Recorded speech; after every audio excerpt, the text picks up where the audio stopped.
Syahdan, hiduplah seorang yatim piatu bernama Malim Deman. Demi bertahan hidup, sehari-hari dirinya bekerja di ladang milik pamannya. Tidak jauh dari ladang milik pamannya tersebut, tinggallah seorang janda bernama Mandeh Rubiah.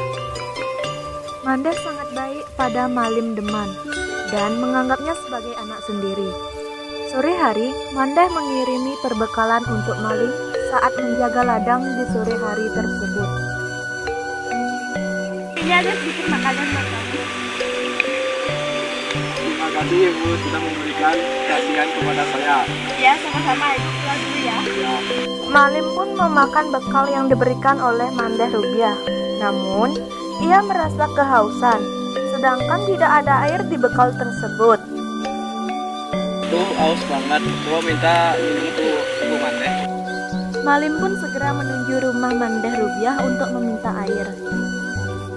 Namun, saat di perjalanan, dirinya malah menemukan sungai yang letaknya ada di belakang rumah Mandeh.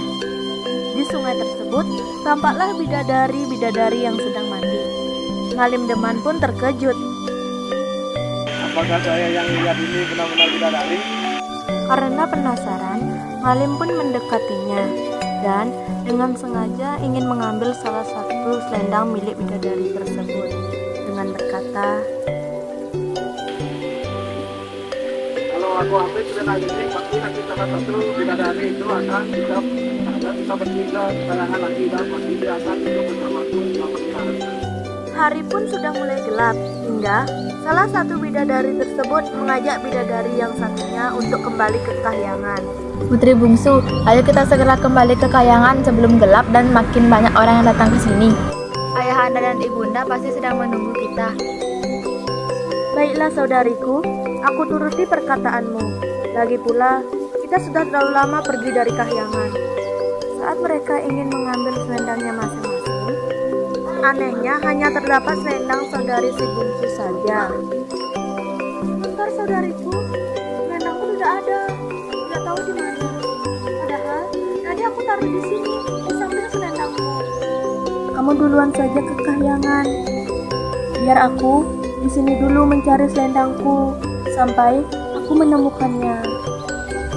Baiklah, aku akan kembali ke kahyangan duluan. Kamu jaga diri baik-baik di sini. Maafkan aku tak bisa menemani. Saudari si bungsu pun berangkat duluan ke kahyangan. Sedangkan putri bungsu tidak dapat kembali ke kahyangan karena tidak menemukan selendangnya. Kemudian Malim Deman pun datang dengan berkata, Ini apa yang kita kamu lakukan di sini dan kenapa wayangnya Bapak Siti? Apakah aku membantumu?